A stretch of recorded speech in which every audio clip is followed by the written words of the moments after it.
저는 이 원칙을 적용한 이후로 정답률이 기하급수적으로 늘어난 것을 체험했습니다. 여러분들도 당장 눈앞의 시험에서도 실천 가능한 원칙인 겁니다. 안녕하세요, 연수남이에요. 현직 전문의예요. 시험을 잘 보는 방법은 무엇일까요? 당연히 절대적인 공부량과 공부 시간을 확보하는 거겠죠. 하지만 같은 시간을 공부해도 시험을 더 잘 보는 사람이 있고 더 못 보는 사람이 있습니다. 이러한 차이는 대부분 공부 효율의 차이에서 기인하는 거겠지만, 오늘은 조금 더 스킬적인 영역을 다루어 볼까 합니다. 우리 모두 적게 공부하고 좋은 점수 받는 게 꿈이잖아.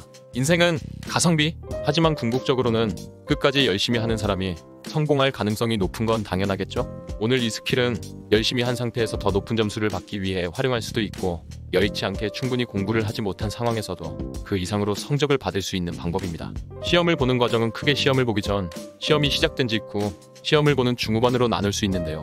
오늘 알려드릴 스킬은 심플합니다. 각 타이밍에서 실천해야 될 것을 실천하면 되는 겁니다. 시험 보기 전부터 바로 시작해봅시다.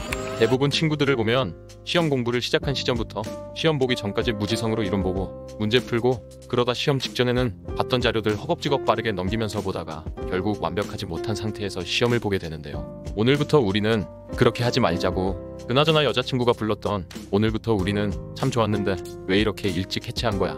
시간을 달려서 돌아와요, 여자친구. 어쨌든 시험에서 최적의 결과를 내기 위해선 조금 더 정교한 전략이 필요한데요. 시험 보기 전 공부를 다시 3시기로 나눠줍니다. 평소에 공부하는 시간, 시험 전날, 시험 보기 직전 10분, 그리고 평소에 공부하는 시간에는 바로 다음 시기에 볼 부분을 생각하면서 공부하고, 시험 전날에도 역시 시험 보기 직전 10분에 볼 부분을 생각하면서 공부를 하는 겁니다. 당연히 평소에 공부할 때 시험 전날, 시험 보기 직전 봐야 할 부분이 다르겠죠.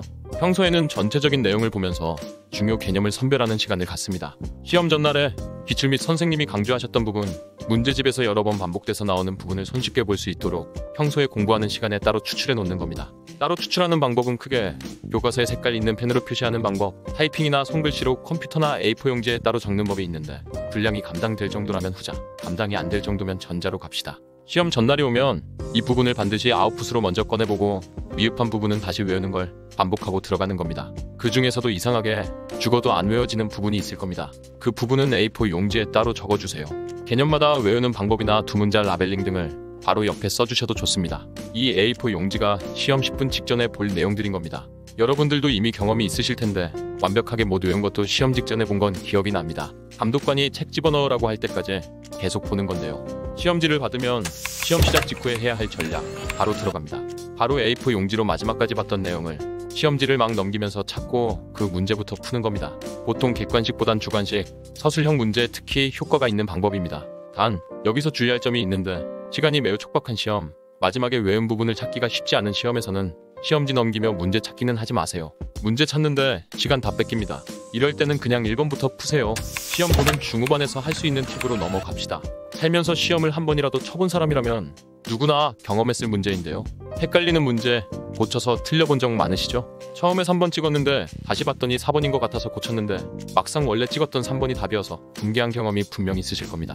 이렇듯 헷갈리는 문제의 답을 고칠 것인가 말 것인가를 고민하는 것은 마치 중국집에서 짜장면을 먹을까 짬뽕을 먹을까 고민하는 것처럼 평생의 숙제인 겁니다. 뭐라고? 자기는 짬짜면 먹어서 그런 고민 안 한다고? 그러면 OMR 카드에도 답 2개 쓰던가. 제가 이 패러독스에 대해 답을 명확히 정해드릴게요. 답 고치지 마세요. 우리의 감과 무의식은 생각보다 큰 힘을 갖고 있습니다. 정확히 기억이 안 나는 개념도 과거에 한 번이라도 훑었던 개념이라면 머리 구석탱이에 남아있다가 발현돼서 그 답을 찍기까지의 의사결정에 반영이 된다는 소리입니다. 단, 여기서도 답을 바꿔야 되는 상황은 분명히 있습니다. 첫째, 문제나 보기를 잘못 읽었던 걸 발견한 경우. 둘째, 다시 봤을 때 명백하게 내가 실수한 게 보인 경우. 셋째, 답을 고치고자 할 때 그 근거를 명확하게 한 줄 이상 쓸 수 있는 경우. 이런 경우는 답을 바꾸세요. 즉, 이게 답인가 저게 답인가 명확하지 않은 상황에서는 그냥 처음 찍은 걸 밀고 가라는 소리예요. 저는 이 원칙을 적용한 이후로 정답률이 기하급수적으로 늘어난 것을 체험했습니다. 여러분들도 당장 눈앞의 시험에서도 실천 가능한 원칙인 겁니다. 오늘 말씀드린 각 타이밍별 꿀팁을 잘만 실천해도 본인이 공부한 것 이상의 성적을 받는 게 가능해질 겁니다. 그래도 뭐니 해도 궁극적으로는 절대적인 공부량을 확보하는 것만큼 중요한 건 없는데요. 다음 시간에는 하루 종일 정신없게 공부를 할 수 있게 만드는 미쳐버린 스킬, 지금의 저를 있게 만들어준 체인지 공부법을 준비해봤습니다. 다음 영상으로 성적 체인지 제대로 한번 하고 싶으면 구독, 좋아요, 알림 전체 설정은 필수예요. 감사합니다. 당당.